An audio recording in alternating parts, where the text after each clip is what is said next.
Pakistan occupied Kashmir లేదా PoK అని పిలిచే ఈ రీజన్ సౌత్ ఏషియాలో one of the most sensitive and disputed areas. చాలా మందికి ఇది ఒక జియోగ్రాఫికల్ ప్లేస్ లా కనిపిస్తుంది, కానీ యాక్చువల్గా ఇది హిస్టరీ, పాలిటిక్స్, మిలిటరీ కంట్రోల్ మరియు లోకల్ పీపుల్ స్ట్రగుల్స్తో ముడిపడి ఉన్న ఒక కాంప్లెక్స్ రీజన్. పిఓకే అని జనరల్గా ఇండియాలో పిలుస్తారు. న్యూట్రల్ టర్మ్స్లో చెప్పాలంటే ఇది పాకిస్తాన్ అడ్మినిస్ట్రేట్ కాశ్మీర్. ఇది ముఖ్యంగా ఆజాద్ కాశ్మీర్ అండ్ కాశ్మీర్ మరియు గిల్గిట్ బాల్టిస్తాన్ని కవర్ చేస్తుంది. ఈ రీజన్ చాలా బ్యూటిఫుల్గా ఉంటాయి. Mountain, rivers, valleys and strategic రూల్స్తో ఇంపార్టెంట్గా ఉంటాయి. ఈ ఇష్యూని అర్థం చేసుకోవాలి అంటే 1947కి వెళ్ళాలి. బ్రిటిష్ ఇండియా పార్టీషన్ అయ్యాక Jammu and Kashmir princely state future decide అవ్వాలి. అప్పుడు రూలర్ ఇమీడియట్గా ఇండియాకి లేక పాకిస్తాన్కి జాయిన్ అవ్వలేదు. తర్వాత కాన్ఫ్లిక్ట్ స్టార్ట్ అయింది. ఆ వార్లో పాకిస్తాన్ ఒక పార్ట్ని కంట్రోల్లో తీసుకుంది. అదే తర్వాత పిఓకేగా ఐడెంటిఫై అయింది. అప్పటి నుండి ఇండియా మరియు పాకిస్తాన్ ఇద్దరు కాశ్మీర్ పైన క్లెయిమ్ చేస్తున్నాయి. ఇండియా ప్రకారం entire former princely state of Jammu and Kashmir ఇండియాలో పార్ట్. పాకిస్తాన్ మాత్రం తన అడ్మినిస్ట్రేట్ చేస్తున్న రీజన్ని ఓన్ సైడ్గా కన్సిడర్ చేస్తుంది. ఇక ఈ డిస్ప్యూట్లో లోకల్ పీపుల్ మిడిల్లో సఫర్ అవుతున్నారు. పేపర్లో లోకల్ గవర్నెన్స్ కనిపించిన ప్రాక్టికల్గా చాలా పవర్ పాకిస్తాన్ ఫెడరల్ ఇన్స్టిట్యూషన్స్ దగ్గర ఉంటుంది. లోకల్ అసెంబ్లీ, అడ్మినిస్ట్రేషన్ ఉంది, కానీ కీ డిసిషన్స్ మీద ఎక్స్టర్నల్ ఇన్ఫ్లుయెన్స్ ఎక్కువ అని క్రిటిసిజం ఉంది.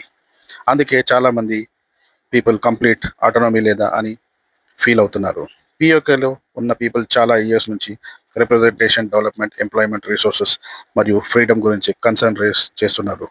బేసిక్ సర్వీసెస్లో షార్టేజెస్, ఎకనామిక్ ఇన్ఈక్వాలిటీ మరియు పొలిటికల్ వాయిస్ తక్కువ అని కంప్లైంట్స్ ఉన్నాయి.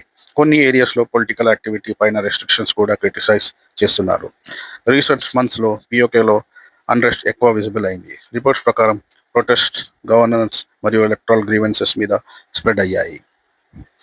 Clashes, arrest, internet shut down మరియు క్రాక్ డౌన్ రిపోర్ట్స్ కూడా వచ్చాయి. ఇది local anger, just historical issue కాదు, ఇప్పటికీ కంటిన్యూ అవుతుంది అని చూపిస్తుంది. పిఓకే ఇంపార్టెన్స్ పొలిటికల్లోనే కాదు, జియోగ్రాఫిక్లో కూడా చాలా స్ట్రాటజిక్.